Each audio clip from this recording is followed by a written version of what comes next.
안녕하세요. 글로벌 리포트 장량입니다. 오늘은 워싱턴 DC 최대 축제 가운데 하나인 스미소니언 포크 라이프 페스티벌 민속 축제에 나왔습니다.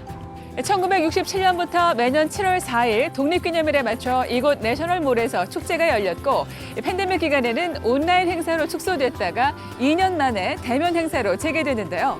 관람객들이 자신의 지역 사회를 돌아보고 다양한 나라의 전통 민속 문화를 경험하는 기회를 제공합니다. 올해는 지구 낙관론과 환경보호 그리고 아랍에미리트의 살아있는 풍경과 기억이란 주제 아래 각종 행사가 마련돼 있는데요.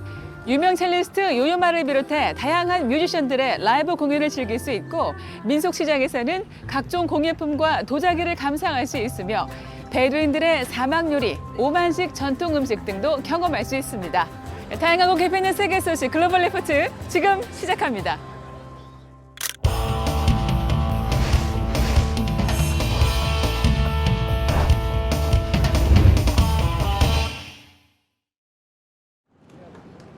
미국 연방 상원에서 민주당과 공화당이 총기 규제 법안 세부 내용에 최종 합의해 이번 주 주요 해시태그에 올랐습니다. 초등학생들이 살해된 텍사스 유별지 사건을 비롯해 미국에서 잇단 총기 난사 사건으로 총기 규제 강화 여론이 탄력을 받는 데 따른 건데요. 이번에 합의된 규제안에는 18세부터 21세 총기 구매 희망자의 신원조회 강화 조치와 법원 판단에 따라 위험 가능성이 있는 사람으로부터 총기를 압수할 수 있는 적기법 채택을 독려하는 내용 등이 포함됐습니다. 전미총기협회 NRA는 이번 합의안이 총기 범죄를 해결하는 데 별 도움이 되지 않는다며 반대 입장을 밝혔는데요. 이번에 법안이 최종 통과되면 10년 만기로 만료된 1994년에 공격용 소총 금지법 이후 28년 만에 새로운 총기 규제법이 탄생합니다. 볼로디미르 젤렌스키 우크라이나 대통령이 러시아군의 공격이 이어지는 우크라이나 남부 지역을 방문해 항전 의지를 밝혔습니다.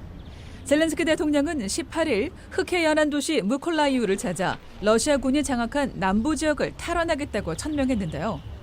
앞서 그는 러시아가 지난 2014년 강제 병합한 크림반도를 되찾겠다는 의지도 밝혔습니다. 유럽과 미국의 때이른 폭염이 기승을 부려 이번 주 주요 해시태그에 올랐습니다. 스페인과 프랑스 일부 지역에서는 6월 초 한낮 기온이 섭씨 40도를 넘어섰는데요. 이른 더위로 프랑스 곳곳의 행사들이 취소되고 동물원에서는 차갑게 얼린 특식이 동물들에게 제공됐습니다. 또한 폭염으로 인한 대규모 산불이 스페인 북서부 지역과 독일 베를린 남쪽 지역에서 발생해 지역 주민들에게 대피령이 내려지기도 했는데요.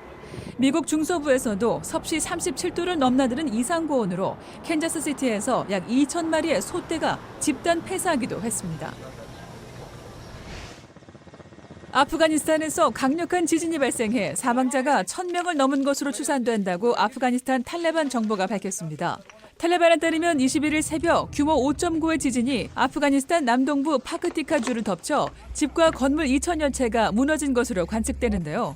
아직도 수많은 사람이 잔해 속에 묻혀있지만 피해 지역이 험준한 산악지대인데다 지진 후 쏟아진 폭우로 홍수까지 발생해 구조대가 접근하기조차 힘든 상황입니다.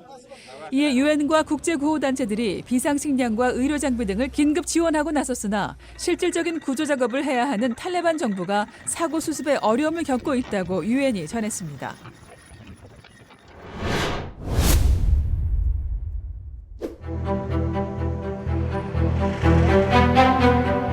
전 세계를 강타한 인플레이션이 세계 정치 지형에도 지각 변동을 불러오고 있습니다.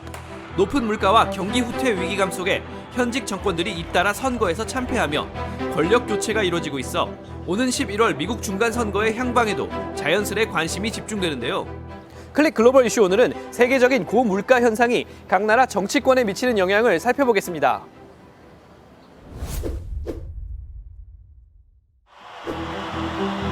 (19일) 치러진 콜롬비아 대통령 선거에서 좌익 게릴라 출신인 구스타보 페트로 후보가 집권 여당 후보를 누르고 승리했습니다. 중남미에서 대표적인 미국의 우방 콜롬비아에 사상 처음 좌파 정권이 들어서게 된 건데요. 빈곤율과 실업률이 동반 상승 중인데다 인플레 타격까지 겹치면서 민심이 집권당에 등을 돌렸다는 관측이 나옵니다.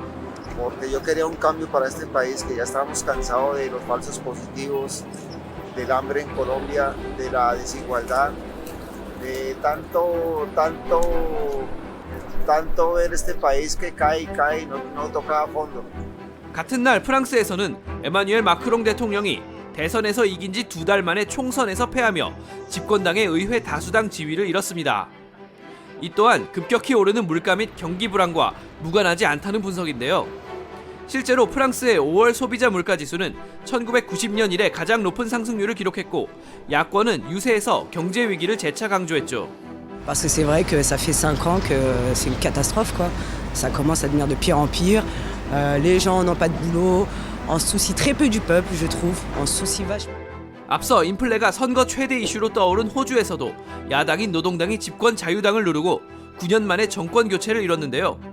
이 외에도 선진국과 개발도상국 할 것 없이 치솟는 물가에 정부 정책에 대한 불만이 커지고 있습니다. Sống chứ bây giờ phí thứ nhất phí ráp nó đã cao rồi. Cái phí ráp này là cao. Thế xong rồi cộng với xăng cao nữa thì xế bọn này là hầu như là thu nhập là kém đi. 이제 관심은 11월 미국 중간선거로 쏠리고 있는데요. 팬데믹 후 공급난으로 인한 인플레와 러시아의 우크라이나 침공에 따른 유가 상승까지 겹쳐 바이든 대통령의 지지율은 39%까지 추락한 상황입니다. 특히 최근 여론조사에서 미국인 5명 중 3명은 바이든 정부의 경제 정책에 대해 비판적 시각을 가진 것으로 조사됐죠. 발등에 불이 떨어진 바이든 대통령은 우선 유가를 잡기 위해 한시적인 연방 유류세 면제를 검토하는 것으로 알려졌습니다. I'd like to talk to you about the actions I'm announcing to bring down gas prices. First, today I'm calling on Congress to suspend the federal gas tax for the next 90 days. 또 인플레 대응 차원에서 미국 중앙은행인 연방준비제도가 이번 달에 이어 다음 달에도 기준금리를 대폭 인상할 것이란 관측이 쏟아지는데요. 급격한 금리 인상에 소비가 경직돼 경기 후퇴, 즉 리세션이 올 것이란 우려도 나옵니다. The reality of it is, with inflation at a 40-year high and interest rates that were at record lows, a recession may be the price we have to pay to get inflation under control. 중간 선거 전까지 바이든 정부가 획기적인 해결책으로 지지율 역전을 이끌어낼 수 있을지 주목됩니다.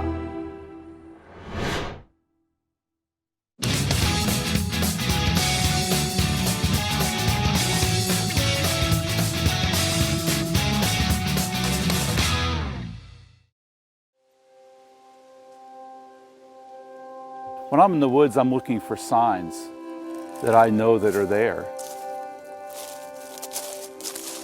I can see the way the trees are growing. It tells me something. It's almost like forensic forestry. You're going out and you're looking for signs that are telling you things about what's happened there in the past.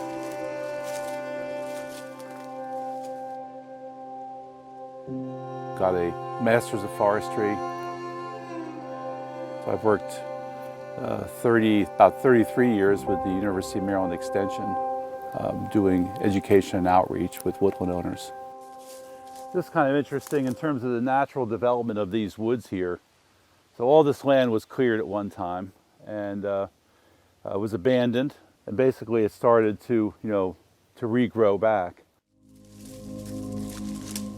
So why is it so important to make sure that forests are doing okay, and what are their value? Well, of course, many of these have come out recently because of a big focus on climate change. Of the fact that forests turn carbon, dioxide into oxygen. They protect water quality by reducing erosion. They provide habitat for wildlife. What is a healthy forest? If there's something we can do to control some of the invasives that are really affecting the woods, that's a good thing. A lot of things like grapevines and things like that are really affecting the canopy of their dominant trees. And they produce native grapes, which are eaten by birds and turkeys. They have a lot of wildlife value, but they also can cause a lot of the damage to trees. So, one thing in working with landowners is to have a compromise between having some grapevines, but for those trees that you really want to be, dominant in your forest, that you typically would just cut these off at the ground and, stop them from causing a lot of damage to your main trees. And a lot of the programming we do is by working with private landowners and going to their properties so they can demonstrate that to others. And we train volunteers as well, called the program called Maryland Woodland Stewards. And at the end of the day, what makes me happy, I guess, is to see that they've done some good management on their property.